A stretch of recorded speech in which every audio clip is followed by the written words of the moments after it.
We don't need AI to get better. You need to be better at using AI.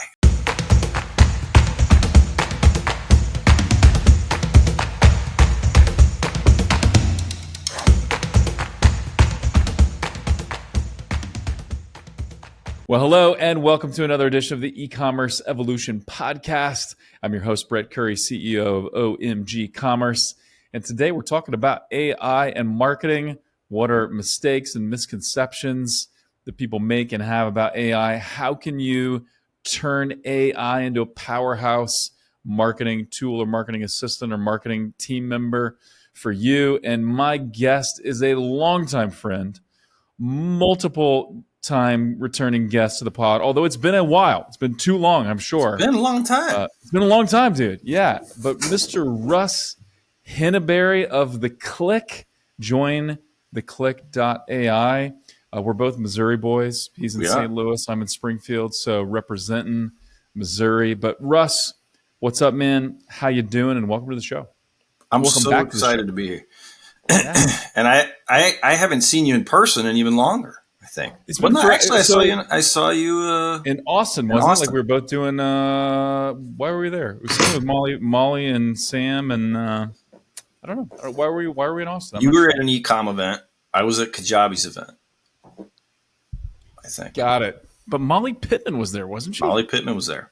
Yeah. So we hung out. We ate at a great restaurant. Austin, man. Austin does food right. Sway. We went to Sway. Look at your memory. Yeah. Sway, because I go there every time I go to Austin. It's the best Thai food in the world. I love Thai food, man. I am a huge Thai fan. And you had some kind of funky congealed beer or something, if I remember right. Molly bought me a beer that slowly freezes after you open it. And then which shouldn't happen, right? Alcohol doesn't freeze, so it just kind of turns into like a gel or something. I can't remember what the heck happened, but like a mess, hijinks ensued, and Molly just sat there and laughed the whole time. She was cackling. It was entertaining to watch the beer congeal or whatever, and you try to deal with it. It was equally as funny or more so watching Molly's amusement at the whole thing. So you basically just you walk up and you hand somebody a problem. And they have to deal with it. You basically have to drink. I'm going to watch this unfold. I'm going to see how you do there, buddy. How you going to do with this congealed beer? But Austin, such a fun town to hang out in. They do food right. Tacos. Oh my goodness! Like I was just in Dallas for an event with my family, and Torchy's Tacos, Austin original. Like it originated as an Austin food truck. They're in Dallas now, so I ate some. Oh my gosh! Like that was one of the best tacos I've had in a long time. So Torchy's Tacos, highly recommend. Sway if you're wanting Thai food. So there you go. Some Austin recommendations for you, free of charge on the Ecommerce Evolution Podcast. Free of charge. That's awesome, dude. So let's dive in and let's talk AI a little bit. Obviously, it's the buzzword, right? Hopefully, everyone here is invested in NVIDIA stock from way back in the day, and hopefully you're wildly rich now. And AI is all the buzz. We're not really sure who's benefiting from it other than NVIDIA, who's really benefiting from AI. But you and I are both very bullish on the technology. It's being at least somewhat disruptive now. It's going to continue. But why are you so excited about AI? So much so that like your membership site is about AI. I know a lot of the consulting you do is about AI. Why are you so pumped up? Well, because I just, my background, I know yours, we're similar age. Like we came up when the internet was becoming a thing. Dude. And, my first job in marketing, I was in direct mail. So, and then I saw this internet I was TV, radio for me. Yeah. So we were both doing, more old school types of media. And we probably, I saw the internet coming along, and I was like, I'm hopping on this train, and I never looked back, and I rode that wave. And when I saw this coming out, I pumped the brakes for a while and was like, okay, like I'm not going to say anything about this. I'm just going to watch it. I'm going to study it. And eventually I've come to the conclusion that it's just not, there's no future that I see where we aren't using, where AI isn't just infused into everything we're doing as marketers. So yeah, I'm all in. I'm all in on it. Yeah, I 100% agree with you. I've kind of gone personally from being fascinated by it maybe partially afraid of it, Yeah. skeptical a little bit, to like, okay, no, this is going to happen. It's going to be good, but not really using it, to now I utilize AI quite a bit. I'll share some stories as we go here. But let's maybe open up with what are some of the mistakes and or misconceptions people have about AI related to their marketing?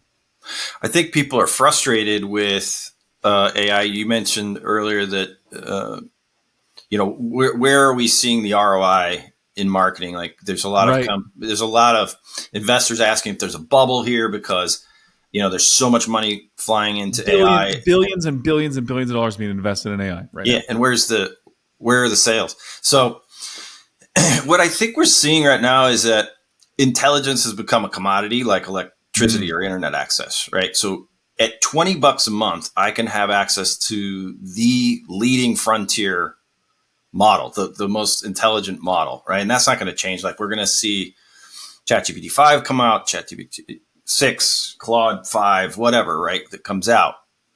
And, we're going to be able to have commoditized access to intelligence. So what I'm seeing is that it's going to be how we use this resource, just like the way we use the internet, right? So just because everyone has access to the internet doesn't mean we all used it to our best capability. Some people won, some people lost, some people won big, some people won small. So it's going to be the same thing here. Is how is it that we go about using this? And the average business, and probably not just the average, but the majority of businesses that I see when I talk to them are using off-the-shelf AI. So they're using, maybe a paid license to Claude 3.5 Sonnet, which is right now, a lot of people say the best model. I would say is the best model out there, or ChatGPT 4.0, or whatever it is they're using. They may be paying $20 a month for it, and they're just using the generic off-the-shelf AI, and what they're getting back from it is generic boiled chicken output. So boiled chicken is not something you're going to find at many Austin restaurant menus. So if we're going to just harken back to like the good food, it is not boiled chicken. So just wanted to Torchy's Tacos has a boiled chicken taco though on Thursdays. Do they really? No, they do have the trailer park, which is the fried chicken, and dude, that's so good. So good. Trailer park. But I mean, the key to this whole thing that we're seeing reports coming out of places like Accenture, the big those big consulting companies, Accenture, Deloitte, Dell, IBM, saying that what they're seeing is that billings for AI consulting are going to go up 400% over the next 5 years, and they're growing 32% year over year right now. Right. And so I started to dig into what it was that they were selling to big companies like Best Buy or Target or whatever, right? Like their clients. And what they're selling is something called fine-tuned AI. And this is really the key to unlocking the potential of what, AI can be for even a small business, right? Forget Best Buy and Target. They're paying these big consulting companies to come in and do complex fine-tuning projects, but we can just fine tune $20 a month ChatGPT or Claude and get incredible results out of it.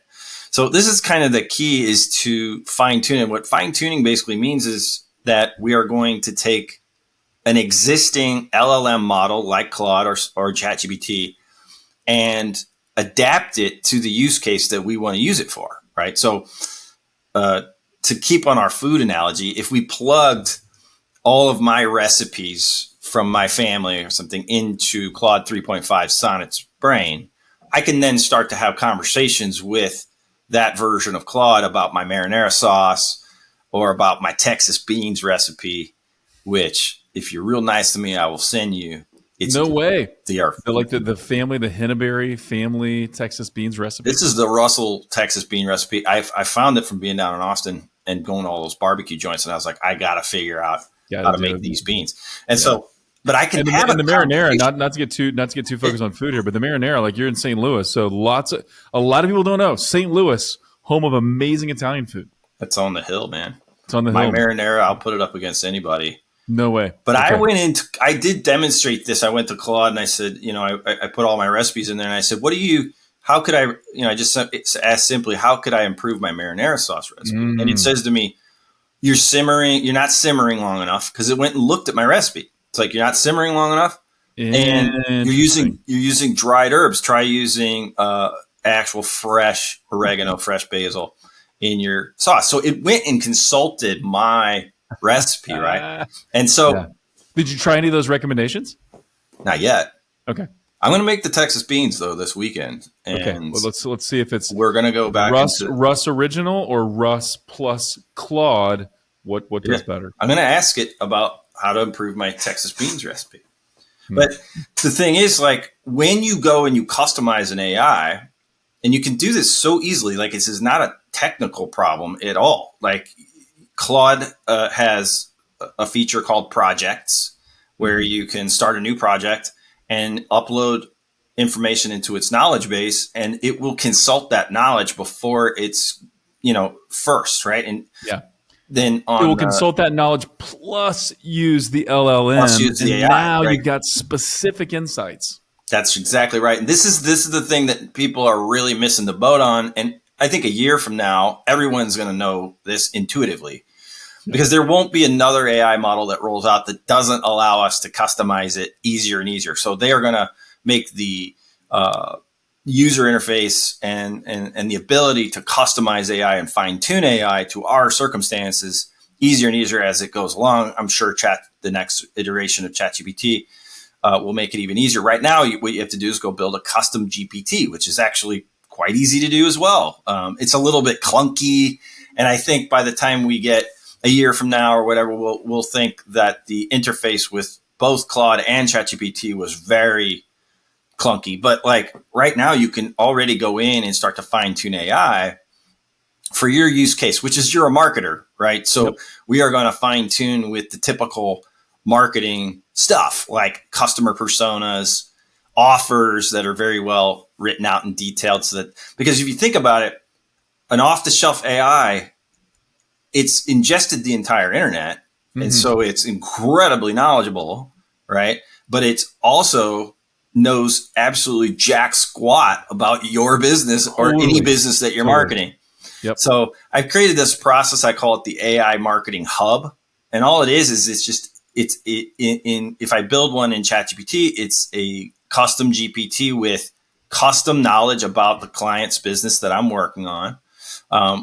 Or if I'm working over in Claude, I'm going to use projects to create an AI marketing hub. And it's sort of like a central command center from which I'm going to do any AI work with that particular business. So inside that hub, there's custom knowledge about the circumstances of that business. And then I have another hub so, it's sort of like having an MCC for a client in Google, right? You have this console, you have that console. Every client has their own place. Accounts, sub accounts. It's all kind of connected a little bit. So let's do this. So the fascinating concept, AI hubs. We're gonna dive into that, really explore that. I know that ultimately this is more about, AI is really just a tool. So it's more about what you do with it and how you use it that really matters. But you did say something that was interesting. You said Claude maybe is your most advanced model or your favorite model. I still talk to people that I'm like, I use Claude, and they're like, who is Claude? I'm like, right. Claude is AI, right? By Anthropic. But and I use ChatGPT too. I've got ChatGPT O on my phone. But for anything creative writing, I actually use Claude. I really, really, really like it. Compare and contrast the two, just briefly for those that are wondering and those that are new to Claude. Well, I'm using Claude for the same purpose you're using it, for any sort of content creation or copy creation. It is superior, in my opinion, to ChatGPT. The problem with Claude, right, the reason that I end up switching back over to ChatGPT quite often is because it doesn't have certain features. So, for example, Claude is not web connected. So one of the best use cases for using ChatGPT is to kick over there, and I might have it go look at a web page for me, right? Like, hey, go look at this landing page and evaluate X, Y, and Z on there, or pull the copy in here so I can work on it, or whatever it is I'm trying to do. So Claude, for whatever reason, is still not web enabled. It will be, right? That this is one of the places we're seeing lots of development is in these kinds of user interface type things. It can't accept it can't accept video. It can't Right. accept audio. So the multimodal capabilities of Claude are much more limited than you get over at ChatGPT. But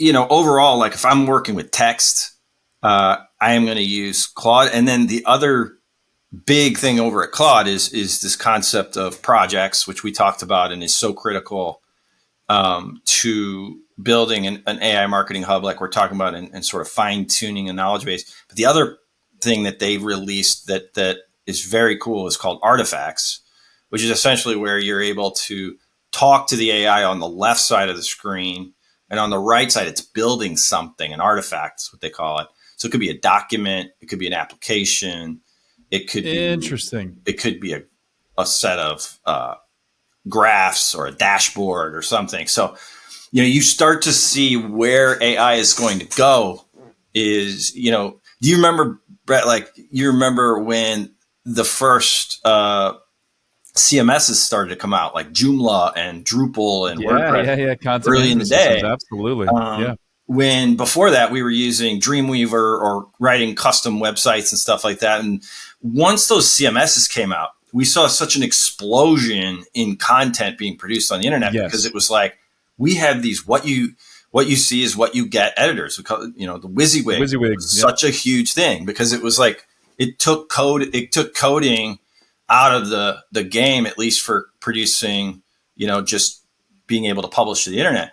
Well, what I'm seeing happening with artifacts and how, when I started to play with artifacts, I started to feel like I had this magic wand in my hand, right? Yeah. And it was sort of what you say is what you get, right? So if you can describe it in the English language, I saw somebody on Twitter the other day say something like, the hottest new programming language is English. Right? Can you I love that. say what you can want? Can you ask good questions and can you articulate, which you don't even have to be all that clear. Dude, that's so good. Yeah, and I'm a big fan of Claude too. Obviously, you got to use multiple tools, right? So this is not this tool versus that tool. It's important to be educated. Like you should probably play with and use Claude as well. But like what I'm using it for a lot of times is transcripts from podcasts or transcripts from interviews or transcripts from long videos and stuff, where it's like you upload that transcript and then you can just converse with Claude about that transcript. And I've used it where I had like a PDF, had this offer from an investor or whatever, and I looked at it and I was like, hey, pull these numbers from this image or from this PDF, put it into a spreadsheet for me. Okay, now clean this up, change this. It's awesome, dude, and I love that. Now the best programming language is English. That's really smart. Yeah, it's gonna head to where if you can understand how to articulate what you want. So I really think I think people that are in the creative world are scared that AI is coming for your job. And there is some truth to that. I mean, there's sure. We just had reports that Amazon its Q program or whatever just replaced 4,000 years of programming time. Crazy. Using AI, and it's 79% accurate. And the question is, of course, what are they going to do with that? How does that impact programmers at Amazon and everywhere else? Like when we're starting to see this. So there's that. But the exciting thing about this for me is that if you're a creative person and you've ever wanted to build something, but you're like, I don't know, I'd love to build that, but I'm not a videographer, or I'm not a coder, or I'm not whatever it is that is that barrier. They are going to remove all of this for us. Like it is going to be literally a magic wand where it's what you say is what you get. And if you want to see this in the earliest infancy, go play with Claude 3.5. It's even the free version has artifacts, and just ask it to build you a landing page, for example, and it will definitely activate Claude's artifact function. It'll start to build the page on the right side, and you can talk to it on the left and say, move that button down, change the color to this. And it's just going to keep rewriting that code. And the website will look like it's from 1998 because it's early days. But this is just what's interesting about it is that communicating with something and just sort of casting a spell, right? Like, hey, Yeah. switch Yeah. that over to this, switch this over to that. And it's just speaking English. That's the programming language you're using because it's going to write the code for you in the background. Totally. And I'm a huge believer that there will always be a need for smart humans. Of course. We've talked about this a long time in the agency space. I remember when years and years ago, Google first came out with smart bidding, right, with machine learning based smart bidding. Right. And a lot of agencies were terrified and they were like, this is not good. This is not going to be good for your business. Google's evil, whatever. What we found is it really did not limit people's desire for agencies.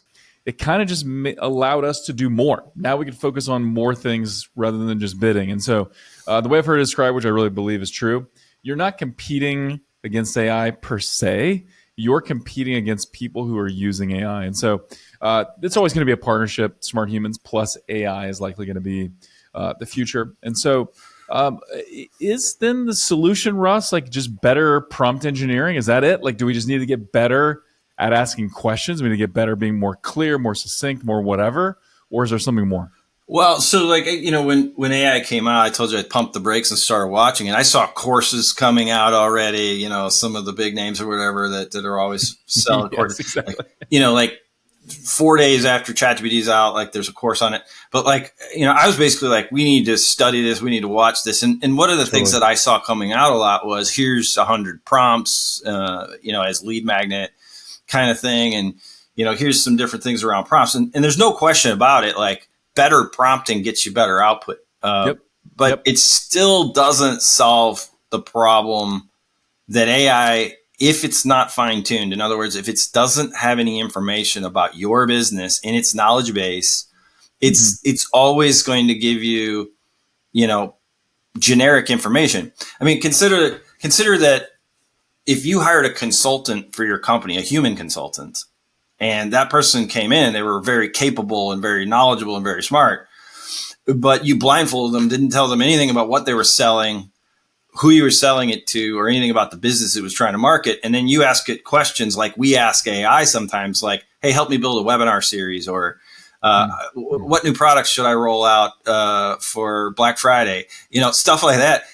And that consultant is going to give you maybe good generic advice. And that's what we're getting from AI, right? So that consultant, if that consultant knows what they're doing, which, in this case, it would be, the metaphor is that AI does know a lot. It's very knowledgeable, but it doesn't know your business. So a better prompt, being able to ask the AI in a more clear way is going to get you better output. It's still not going to get you there until you actually take the time to fine tune it or add to its knowledge base. I do want to talk about the knowledge base and the AI hub, because that's really a neat concept that you've kind of pioneered here, and I want to dive into that. I do want to talk a little bit, though, about better prompts, because I think this is important. Used to do a lot of customer testimonials. We used to do video interviews with customers and then create customer testimonials from that.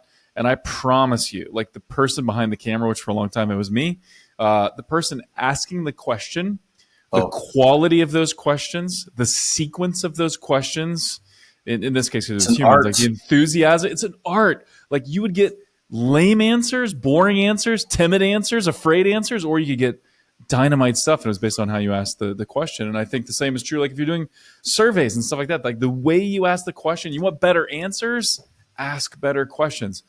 A little bit different because AI is, not human and not emotional. But any tips on better prompts, just as a baseline that I think some people will really benefit from before we dive into and that's such an important point. I mean, you're right. Yeah. Surveys. Look, we're all marketers, so we know words matter. The sequence of when we say things, and so there's no different here when you're prompting. And so what I like to do is keep in mind this little 4 letter acronym, RTIF. So when you build a prompt, if you can start out with telling the AI what its role is, that's the R part in RTIF. What is the AI's role? Pretend you're a marketer, copywriter, director, editor, whatever. Exactly. And what that does, the issue is that large language models are large, right? Like they've ingested the entire internet. So that role immediately zeroes the AI down into some domain of knowledge, right? So if you tell it it's a copy editor, then it's immediately going to zero down. Because right now you start with a fresh, generic, out of the box, new chat. You could literally ask it anything, right? So it's literally accessing the entire index of everything it has, which is everything that we've ever produced and put online. So the minute you give it a role, you're going to get better output, because it's going to be like, okay, I'm zeroing in on this domain of knowledge. The second thing to do is to give it a task. So if you give it a role, you're a copy editor. Your task is to review these product descriptions, right? And so now you've zeroed in even further, right? You've given it more clues as to which domain knowledge that you want it to access inside of its brain. And then we give it input. That's the I. So role, task, input. Now, input is super important. If we can spend more time with input, the better. So one thing you could do is you could say, here's the product description. I want you to copy edit. And that's it, right? So that's all the input that you give the AI is, you're a copy editor. Your task is to copy edit these product descriptions. Here's the product description, right? Edit that, please, right? And then the last one is format, which is the way you want that output formatted. So it could be that you want it long. It could be you want it short. It could be that you want it in bullets. It could be you want it in a table, or you want it however you want that to come back to you. Is the last bit of a solid prompt. But let's kick back to the idea of this input, because it's super important. If you tell the AI that you want it to do assume the role of a copy editor, edit these product descriptions, and then you give it the product descriptions you want it to edit, that's basically a zero-shot prompt, what we call zero shot. It means that you've given it 0 shots, and really, I don't know why these engineers want to call it shots, because you could just use the word example, right? So if I instead say, you're a copy editor, your role is copy editor, your task is to copy edit these product descriptions, and then here's 5 product descriptions that are done right. Yeah. Now you've hit, if you've hit 5 product descriptions, you have a multi-shot prompt.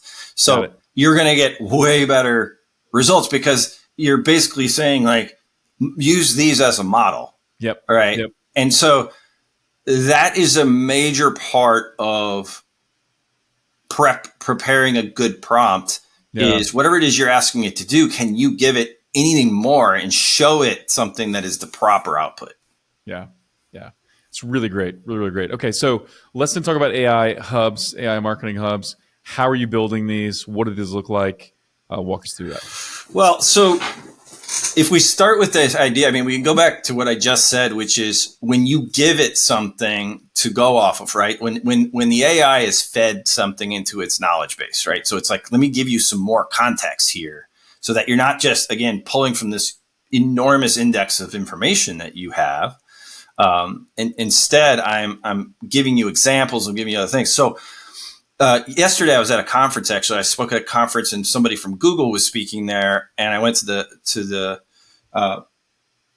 her session, and in the end, I raised my hand and I said, "So what you're telling us is that we need to be bringing our own data to the party, right?" Because she was going through some AI enabled ad stuff that's now available at Google Cloud. And in the end, what she was saying is, you can bring your own data into Google Cloud, and we can crunch it up and segment it and do all kinds of stuff, and then use it for targeting, creating segments and improving your ad output. And so at the end of it, I was like, I feel what you're saying is that, you guys are doing all of this with PMax and everything that you're doing. You're doing a lot of AI stuff already. You're doing a lot of machine learning and everything you're doing there. But that now we are able to bring our data in from Salesforce or HubSpot or our email analytics or whatever, and crunch stuff up. And she goes, "Yes, I really love that idea. I'm going to start using that you need to bring your own data to the party." Yeah. And so I was like, I'm going to start using it too. Like, I really love that. And so I want you to think about an AI marketing hub as a place where you've brought your own information and data to the AI party, right? So you've got the AI model, but and it's tremendously capable. We know that, and but I think if you're like me, you're probably getting some pretty frustrating output from it, right? So you're just like, okay, this is good, not great. And we don't, we as marketers, we know. And maybe that means it's entertaining, but not usable. Like, it was interesting that you created it and it's kind of impressive, but it's like, but I can't use this. Yeah, I can't really actually use this. And so when you build a hub, whether it's through a custom GPT or through a Claude project, or you could go pay Accenture or Deloitte to come in and build an entire model off over the top of Llama for billions of dollars, which is what they're doing, right? They're coming in and charging lots of money to customize AI for all kinds of use cases for the biggest corporations in the world. But you and I, we can take our small business, our mid-sized business, and we can open up an off-the-shelf account over at ChatGPT or with Claude, and we can start a project or a custom GPT, and we just add to that project's knowledge base with information that's going to be relevant to the type of marketing that we're doing. So if we start thinking about, what kinds of things you might bring to the party, the first three things I recommend, because there's just almost no marketing case where we don't want to know who we're trying to sell to and what we are selling, right? So if nothing else, you want to build an AI playground. I call it an AI marketing hub. So use a project or a custom GPT and then upload customer personas and detailed information about offers. And this is just ugly documents in PDFs, right? Like that it can read. So if you're thinking like, PDFs clearly outlined that, hey, this is what this PDF is. This is what this slide deck is, whatever. Yep. Yeah. It's the, if you were going to unblindfold that marketing consultant we talked about earlier and begin with, how do we get more out of this marketing consultant we're paying? The first thing you might tell them is, here's our customer and here's what we're selling, right? Because without that, I don't know how we're doing any marketing about anything. You're totally absolutely working in the blind.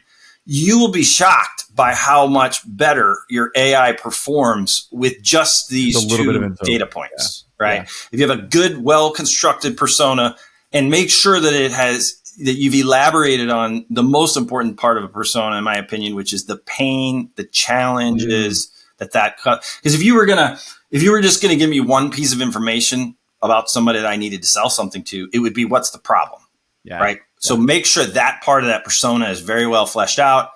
But, you build a persona, however it is that you build a persona. There's no shortage of trainings out there about building personas, but you just need to get it into a readable format. PDFs are great. You write it in a Google Doc, create it in a Google Doc, and then you attach it to a project or a custom GPT. And you do the same thing with whatever, take one of your best-selling products, for example, and do a nice description of that. Maybe pull the product description out. Could it even be like the product detail page, but like put in a PDF form or something? Yes. Yeah. And so you say, how do we sell more of that offer, this PDF, to this customer? You will be like, and the AI will be like, let's talk about that. I got a lot of ideas. And you'll be, so what I think a lot of people are doing is they're sitting there thinking like, I keep getting this average output from AI, so I really am just going to kind of put this on the side until AI gets better, right? Until ChatGPT 5 comes out or the next Claude, because it's good, it's not great, and I want to produce great stuff. Like we have to be producing great stuff. That's what the best marketers do, right? We don't build average stuff, and so this is I think a mistake, because we don't need AI to get better. You need to be better at using AI, right? You need to, and so if ChatGPT 5 comes out and it's smarter and faster and stronger and able to leap tall buildings with a single bound, it still isn't going to know anything about your business. Totally. So you've got to learn this skill, which is basically how you fine tune an AI and you don't need to know all the like fancy dancy fine tuning tricks and moving weights and all of the weird things that engineers talk about. What we need to understand is, what do marketers need to do to AI to get better output from it? It starts with giving it things like customer personas and offers. Yeah, I love it. And so I want to dig into some other details here, maybe get a couple examples from you too, like how you've used these for different clients you work with. So personas and product details or offers. If we want to kind of go next level though, or give it more information, what else are we sending? Are we sending things like customer reviews and competitors and things like that? What else are we putting in this marketing hub if we want to go next level? All right. So yeah. And what I want you to think about is like, imagine that anybody that's working on your, on that business, whether it's a client or whether it's your company, is working from inside of the hub. So now it becomes a game of, what else could I give the AI in terms of context and information that would make it stronger, right? And make it, more useful to me. And what you find is that it can assist with everything from media buying, data analysis, content generation, product marketing, like whatever it is. There's almost no scenario that it won't touch. And so other things that I have bolted in here at different times based on what it is we're working on is you might bolt things like data on there, like sales data, inventory reports, website analytics, email reporting, things like that. So you can plug data into its brain and have it understand that, first of all, right? Like you can, what I like to do is give it a document and I just say simply to it, what do you see there? Because I want to see I want to see if it understands. Right. Is it understanding this? Yeah. I'm sort of checking for its understanding. And what you'll find is that it does understand like your sales reports. It understands your inventory reports. It understands these things like your website analytics. You can plug things like reviews on products in there, writing samples. If you're trying to create an AI that can more easily write like you, going back to what we talked about with multi-shot prompting, can you give it good writing samples? Like, here's 10 emails that I wrote already, over the last month that are good, right? Model these, right? When you're writing this promotional campaign, you can put anything in there. If you've got a loyalty program, for example, that you're working on, and you've got details around that, attach it in there and say, hey, this is our loyalty program. Just so you know, we got a loyalty program. Market analyses. But it does become this sort of creative game, which I love, Brett. Like it's like, what else could I give it? Right. That and is how would that change the output and change what it actually creates? Right. It's such a creative process. Yeah. And so depending on what it is that you're working on, you just want to think. And if you really think of it this way, like if I was working with a human who I'm asking to do X or Y or Z, what would I want them to have access to? Do they need access to my inventory reports to do this work? Mm-hmm. Do they need access to my website analytics? Because if the answer is yes, they would do a better job with these three different resources. Yep. Then you ask yourself, how much effort would it be for me to get that into a format where I could bolt it into the brain of the AI? Well, treat it like a marketing, treat it like your assistant CMO or something like treat it like what is, I like that frame. What would a marketing employee need? Give that to the AI as well. Yeah. And the thing is that, we may not see that the next few models that come out are all that much more intelligent than the AIs that we're playing with now. And we might see that they are become quite a bit more intelligent. But even if we don't, where we are going to see a lot of development in AI is going to be in its multimodality. So multimodal is an important place to be watching. Like, can the AI take in and put out? Like, so what can it take in and what can it put out? So can it take in text, image, video, audio, data, code, right? And can it put out? So can it take in text and give you back an image? Can it take in an image and give you back a video? Can it take in audio and give you back a video? Can it so that is where we are already obviously seeing, like right now, ChatGPT 4.0 has vision, right? It can see things. It can talk to you. That's another modality. And, when we think about how we are going to be able to give an AI context around our businesses and our customers and everything, as the modalities change, so will your ability to put different things inside of its brain. So if you could literally take, were we live when you were talking about the customer videos that you were doing? No, I wasn't. No, I can frame that real quick. Yeah, tell that story, because you could upload that whole video in there. Right. So this, and you mentioned that Claude can't communicate with audio or video, and so but Claude is the tool I use most. And so had this project for a client. They had 5 customers give these long interviews on video, and ended up each one was like an hour. Now, in the old days, we would sometimes pour over those. We'd watch the same hour like 5 times, and try to pull out little nuggets of, hey, this 5 seconds here, this 10 seconds here would make for a great clip or great customer testimonial to put into a TV ad or something. So what I was able to do, though, with AI is I took the video, stripped out the audio, uploaded the audio to Riverside, which is a tool we're using now for the podcast, because it will transcribe things. So created a free transcript. I uploaded that transcript to Claude, and I said, hey, here's the project, here's the product, here's what it does. This is what we're trying to do, trying to create a like a TV commercial. And so find me 5 or 6 quotes that speak to benefits, speak to pain, speak to experience, and I need them to be about 5 to 15 seconds long. And it spit them out like that. And so then I was like, okay, those are cool, but give me a few more. Or, okay, give me a few more and make them longer. Or are there any quotes that talk about this? And then as I got to the ones I liked, I was like, okay, give me all of those quotes and put them in like a time code spreadsheet where I can see start time, stop time, and how long that quote is. And now this was all taken from text. So Claude was like, hey, these are going to be estimates, but we'll give you like best guess. And it was pretty accurate. So dude, like this was something that would have taken days and could do it all in what, I don't even know how long it took, but it wasn't long. It was 30 minutes, hour, or something like that. Just crazy.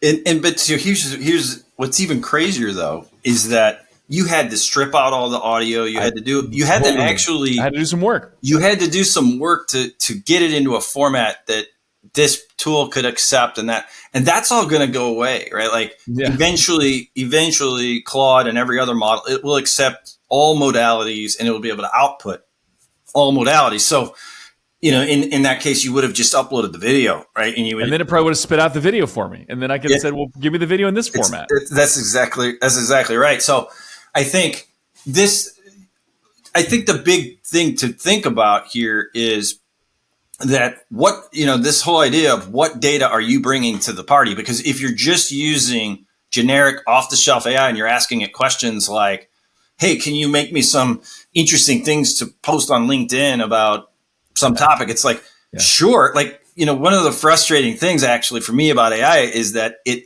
always answers you. Like it doesn't, it will always answer Try you. again. Try harder, dummy. That was a stupid question. Yeah, it doesn't do that. Yeah, it never says, I don't know. And it never, and even though like Perplexity, one of the startup companies that's challenging Google with AI search, Perplexity is starting to get a pretty cool interface in terms of like trying to ask you more for more context and ask you questions and prompt you and have you select things.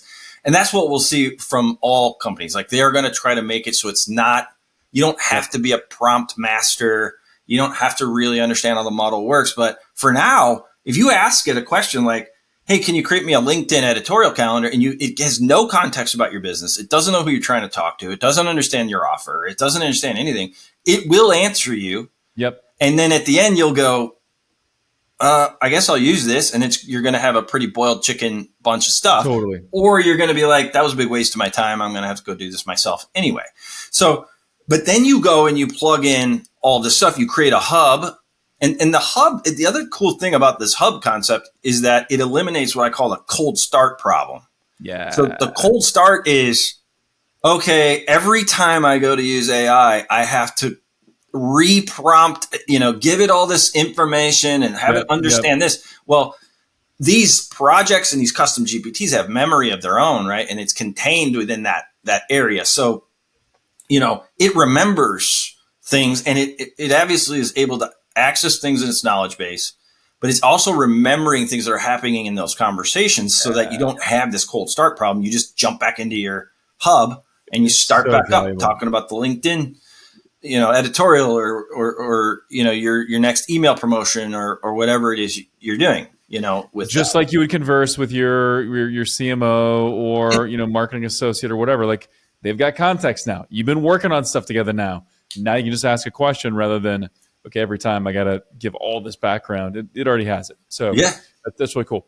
Can you give some examples? I know you probably have to be careful, confidentiality and stuff, but examples, cool things you've seen people do with these well-built marketing hubs? So there's three like roles that I like to sort of build out. And when I'm working with clients on these, I ask them like, where do you see the biggest use case for these? And the big three places that I think AI can do better than the average human can is one role is I call it the scribe. So the scribe is like, it's your creative person, right? It's your creative role within this AI marketing hub. And so we take in, of course, if you were going to hire a writer or somebody that was going to help you with content marketing, what would you want them to have, right? You might want them to have things like editorial guidelines. You might want them to have access to writing samples that are good. Maybe they aren't even yours, right? That you go and look at a competitor or you look at some brand you admire and you say, let me pull these last 10 articles or emails or ads or whatever it is. And you say, these are good samples of what we want to be producing. And you give that to the AI's hub, right? You give it the editorial guidelines. I've built a very, very cool prompt that is able to sort of extract the style of a writing out. I posted on LinkedIn the other day, I said, and I decided to do this with an author, one of my favorite authors, actually, John Steinbeck from, wrote Grapes of Wrath and all that stuff. Yeah. So I took the book of Mice and Men on PDF, put it into Claude, and I gave it this prompt. And that prompt basically says, it is a big, long prompt. It's like, I want you to look at this and this and this and this, everything, the cadence. When you look at the styles, are they using idioms and metaphors and da-da-da. So there's like a million things that this prompt is asking it to analyze inside of this Steinbeck piece or whatever kind of content you give it. I also gave it 30. I went and just scraped 30 customer stories off of Salesforce's site, and I ran the same prompt. And what I'm trying to do is build a mimic, right? Literally extract the style and the tone and everything about that data.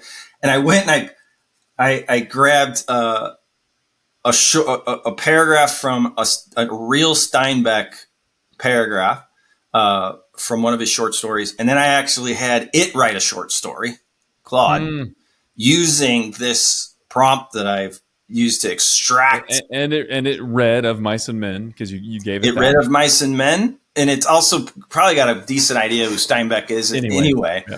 But it was really this prompt, I think, that went in there and was like, because it did the same thing when I ran it through Salesforce stuff. And then I've created a section that's like, write like Russ, right? Like, so I want you to be able to write like me. And it still doesn't get me all the way there. But with the Steinbeck thing, it was crazy. Like I posted this on LinkedIn and I said, which one's Steinbeck and which one's Claude? And I had people, did people get it right? Swearing up and down. It's A, it's B, it's A, it's B. And I was like, like no one could agree on which one it was. That's how good of a mimic it was, right? So that's the scribe functionality. And what you want to think about is, what could I give an AI to turn it into a scribe? The second functionality that AI is really good at is what I call the optimizer. So it is somebody who can evaluate assets like landing pages, ads, emails. And for this, we use rubrics, like back in the old digital marketer days when we were building rubrics for people to say, here's what are the 10 elements of a good ad, or here are the 10 elements of a good opt-in page, or here are the elements of a good email promotion. Grade your work on this. So we used to do these when I was with Digital Marketer. We would create, so instead of just intuitively looking at say, an ad and saying like, well, I see the problem with that ad, like fix this. Instead, like we would, literally extract the knowledge of Molly Pittman, who's, Yep. Such a good ad person, Brilliant. and put her knowledge into a rubric where it was like anybody could look at an ad and kind of figure out like, what's the problem with this ad? Where could I improve this ad? Well, if you feed an AI a rubric like that, and then you show it a landing page, or you show it an ad, or you show it an email, it's able to like really quickly. It's like it scores it like it would, like a professor would, but it's a professor that's got a rubric it's working against for a landing page and it's really, really powerful. Like, and so I call that role the optimizer. And then the last one's the strategist. The strategist is somebody you talk about long-term, bigger picture type marketing stuff. And you feed it things like business, competitor analysis, market analysis, SWOT analysis, bigger picture idea stuff, right? And give it an idea of like, and you can have these crazy long conversations with it about things like strategy. Like, hey, I'm thinking of, I think I want to expand my product line in this direction. What do you think about that? What are some risks here? What are some things? You can have these kinds of conversations because there's so much context for it to be working from. So it's pretty wild. It's great. So scribe, optimizer, and strategist, really, really great. Love that. What about, so we talked a lot about Chat GPT and about Claude. What about Gemini, Google's Gemini? Are you using that at all? What are your thoughts? Any POVs there? Well, so my big point of view there is that Google, and I don't use Gemini very often and very much. But Google has instant distribution, right? Yeah, they've got AI built into everything. Just like my son, I just bought him, he's going away to college. So I got him one of the new Surface laptops with Copilot built in. So Microsoft has immediate distribution. Google has immediate distribution. And here's the big thing to think about that's connected to this concept of adding to a knowledge base is that Google already has all your information. If you're using Google Workspace, for example, they already they can plug their AI into your Google Drive. Yeah, you can load Gemini email, right into Drive. Yep. Into your calendar, into everything. And that's where we're going with this, is that the extension of the knowledge base. So you'll have Gemini, the brain, right? The off-the-shelf AI, but it will have access to, and still it already kind of does. It's really early days here. Like with that laptop that my son just got, they are not allowing certain functionality in there yet because they're saying that they're still trying to figure out the security and the privacy side of this. But that's where we're going, is where you want to extend your knowledge base. Like, we've got all your files. Like, we have access to your Google Drive. We have access to your email. We have access to everything. So Google is a major player in, while OpenAI feels like the cool kid on the block, and Claude sort of feels like the guy from the village that's like super, super like artsy and cool. It's really going to be Microsoft and Google that I think will pull ahead eventually, because because of distribution and access to all the data. Yeah, it's a really good point. And Apple. So Apple, while they don't have a model of their own, they're just renting right now. They could easily go build one if they wanted to, and then you have Facebook, which is super interesting because they've decided to go open source and allow people to build on top of Llama. And it's as good as ChatGPT 4. That's what I've heard. I've heard Llama's great and not played with it, but I've heard it's awesome. Yeah, I mean, it's amazing. It doesn't have a lot of the capabilities of this and that, but you can build on top of it and build anything you want. That's what's crazy about what Facebook decided to do, is open source. So super cool, man. Early days. We are early innings, just like when we were first starting to use the internet. That's where we are right now.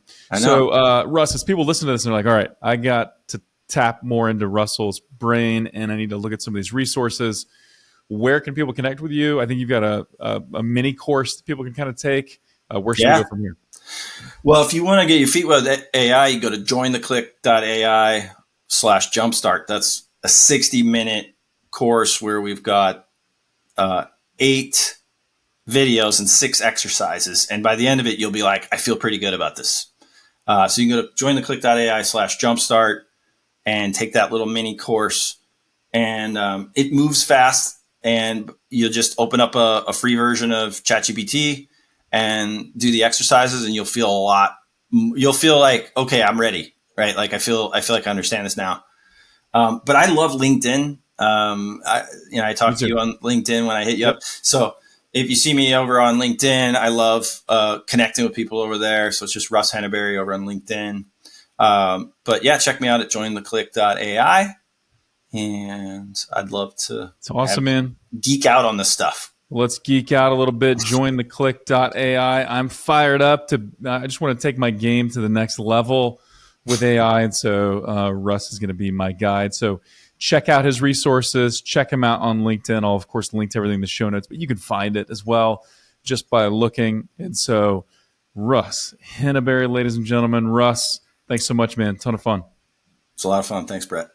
Absolutely. And as always, thank you for tuning in. I'd love to hear from you. What would you like to hear more of on the show? And as always, would love that review on iTunes if you've not done so. And with that, until next time, thank you for listening.